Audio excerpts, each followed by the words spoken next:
महाराष्ट्र राज्य में स्थित कोकण तट पर बसा एक इलाका जो अजंता के गुफाओं की वजह से वर्ल्ड हेरिटेज साइट में भी शामिल है, यानी कि यूनेस्को की विश्व धरोहर में अजंता की साइट को शामिल किया जाता है, वो यहीं पे है। इसके साथ ही संजय गांधी नेशनल पार्क, जहां पे आपको बायोडायवर्सिटी की पराकाष्ठा पार करती हुई दिखाई देगी, वो यहीं पे है। इसके साथ ही इस जिले को झीलों का शहर कहा जाता है। ये इलाका सह्याद्री, माउंटेन रेंज और अरब सागर के बीचों बीच स्थित है।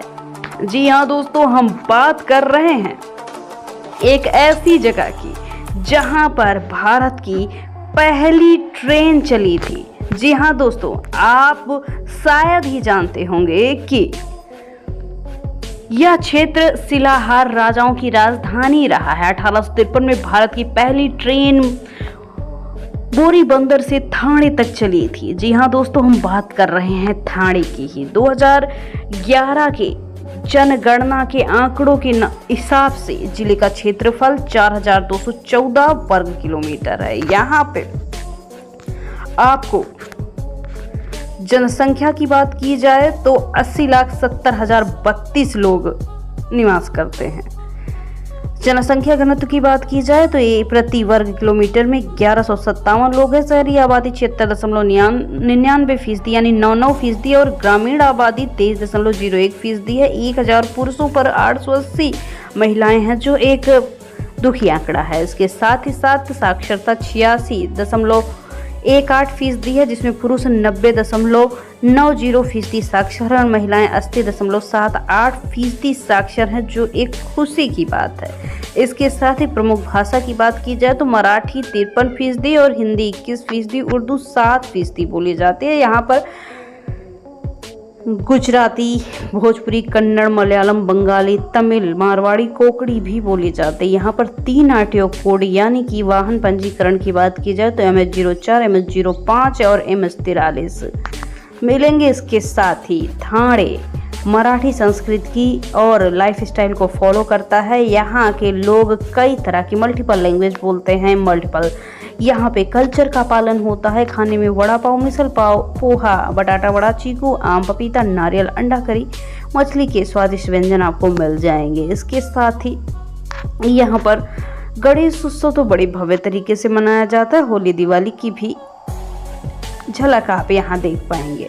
इसके साथ ही यहाँ पर Rajiv Gandhi medical college, AP Shah institute of technology, KC college of engineering, बड़े शैक्षणिक संस्थान मौजूद हैं। यहाँ पर धान, वरी, नारची, उड़द, मूंग, कुली, चीकू, आम, पपीता, नारियल, अमरूद जैसी फसलें होती हैं। ठाणे महाराष्ट्र का तीसरा सबसे बड़ा औद्योगिक रूप से विकसित होने वाला जिला है। यहाँ पर 1548 बड़े मध्यम उद्योग तथा 18,480 लघु उद्योग शामिल हैं, जिसमें फार्मास्यूटिकल, वस्त्र, प्लास्टिक, रबर, स्टील, रसायन, उर्वरक, इलेक्ट्रॉनिक आदि शामिल है। यहाँ यदि आप आते हैं तो आपको ऐसी बहुत सी चीज़ें हैं जो देखने को मिलेंगी, जैसे कि यहाँ की नदियाँ, वैतरणा, उल्लास और तानसा, भातसा, बारवी और कालू नदियाँ यहाँ पे बहती हैं। इसके साथ ही ये जिला अपने अंदर बहुत से ऐसे इतिहास, भूगोल को समेटे हुए है, जिसे आपको जानना बहुत जरूरी है। कुर्सी की पेटी बांध लीजिए, क्योंकि अब यहाँ का वर्चुअल टूर आप घर बैठे करने वाले हैं। वसई का किला पुर्तगालियों द्वारा 16वीं सदी में बनाया गया था। ये एक ऐतिहासिक दुर्ग है। समुद्र के किनारे बने इस किले की वास्तुशिल्प बहुत ही अद्भुत है और यहाँ से अरब सागर का दृश्य दिखाई देता है। यहाँ पर फोटोग्राफी की जा सकती है। इतिहास प्रेमियों और फिल्म निर्माताओं के लिए एक अच्छी जगह है। किले की दीवारें खंडर में तब्दील हो चुकी हैं, लेकिन इसकी गूंज इतिहास में भी और आज में भी मौजूद मिलेगी।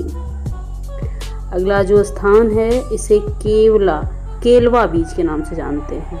केलावा बीच ठाणे जिले का एक शांत और साफ समुद्र तट है। यहाँ वीकेंड पर परिवार और दोस्तों के साथ पिकनिक और सैर सपाटे के लिए अच्छी जगहों में से एक है। यहाँ नारियल और सुपारी के पेड़ की कतारें तट को और भी आकर्षक बनाती हैं। समुद्र में मछलियों और सैकड़ों केकड़ों की बहुलता देखने को मिलती है। अगला जो स्थान, इसे अंबरनाथ शिव मंदिर के नाम से जाना जाता है। ये प्राचीन मंदिर 11वीं सदी में बना और इसकी स्थापत्य कला काफ़ी अद्भुत है। इसे देखते ही रह जाएंगे।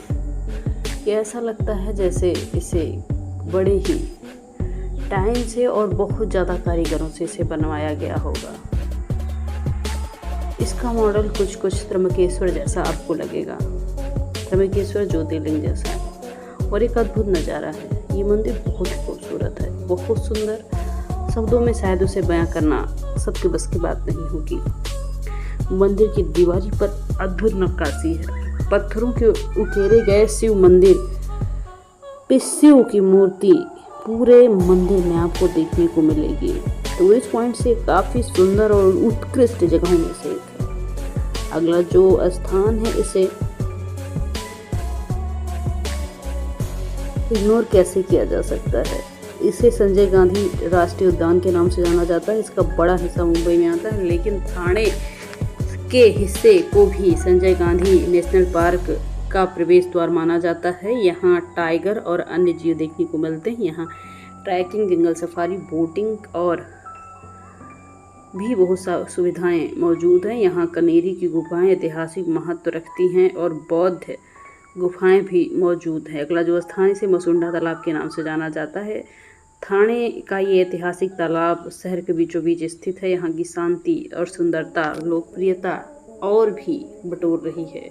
यहाँ पर बोटिंग का आनंद लिया जा सकता है। झील के किनारे छोटे मंदिर दर्शनीय हैं। यहाँ की रात की रौनक रील में अगर आप देख पाएंगे तो समझ पाएंगे। झील में रिफ्लेक्शन के आसपास स्ट्रीट फूड या आदर्श डेट या फैमिली आउटिंग स्पॉट के लिए एक अच्छी जगह है। अगला जो स्थान, इसे येऊर हिल्स के नाम से जाना जाता है, जिसे थाने का हरा सोना भी कहा जाता है। संजय गांधी उद्यान के एक हिस्से में आता है। यहाँ हरियाली, शांति का वातावरण, ट्रैकिंग के लिए सुंदर स्थान, फोटोग्राफरों और नेचर लवर के लिए ये किसी स्वर्ग से कम नहीं। यहाँ आमतौर पर मानसून में जगह बहुत खूबसूरत हरियाली और छोटे छोटे झरने जो निकलते दिखाई देते हैं, ये ताज़ी हवा और साइकिलिंग का भी योग बना देते हैं। अगला जो स्थान है, इसे उपवन लेक के नाम से जाना जाता है। थाने शहर के मध्य में स्थित उपवन लेक थाने का दिल कहा जाता है। ये लगभग 25 एकड़ में फैली चारों ओर हरियाली की पहाड़ियों से घिरी हुई है। यहाँ पैदल और पथ मार्ग से जाया जा सकता है। झील के किनारे सुबह और शाम में सैर की आदर्श व्यवस्था है।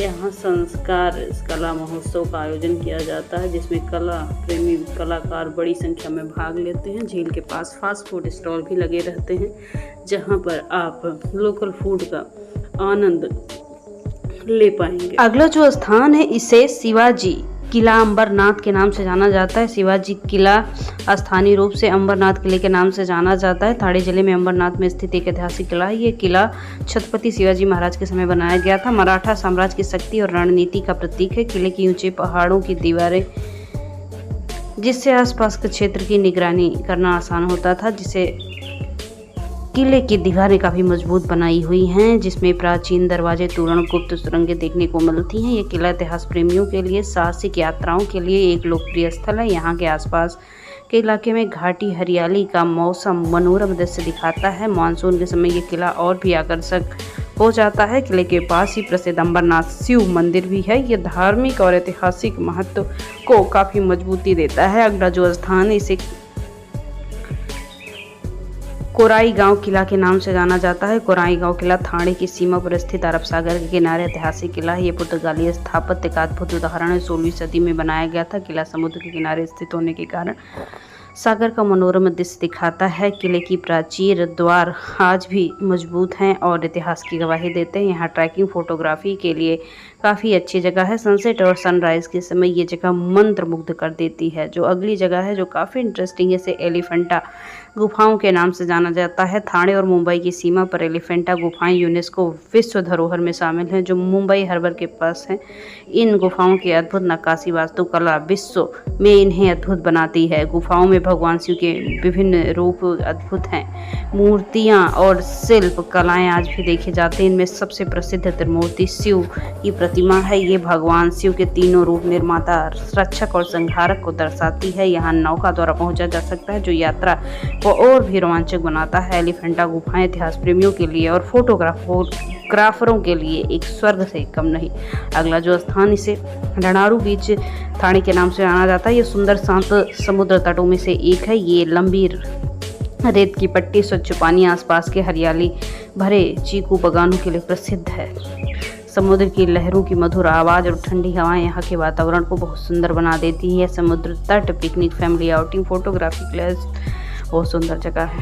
रणारू में स्थानीय मछुआरे समुद्र की झलक देखने के लिए बहुत ही सुंदर मिलती है। समुद्र से यहाँ ताज़ा मछली का स्वाद भी लिया जाता है। यहाँ सूर्योदय और सनसेट का टाइम काफ़ी इंटरेस्टिंग होता है, जो टूरिस्ट को अपने साइड में खींचता है। अगला जो स्थान से काजल डोंगर के नाम से जाना जाता है। काजल डोंगर ठाणे जिले की एक खूबसूरत पहाड़ी, जो प्राकृतिक सुंदरता, ट्रैकिंग के लिए अद्भुत है। यहाँ जगह ऊंचाई पर स्थित है। आसपास के गांव की घाटियों के शानदार दृश्य दिखाई देते हैं। मानसून और हरियाली में यहाँ छोटे झरने का सौंदर्य देखने को मिलता है। यहाँ ट्रैकिंग करने का रोमांच अद्भुत होता है। रास्ते में पक्षियों की चहचहाट, वनस्पतियों की सुंदरता मिलेगी।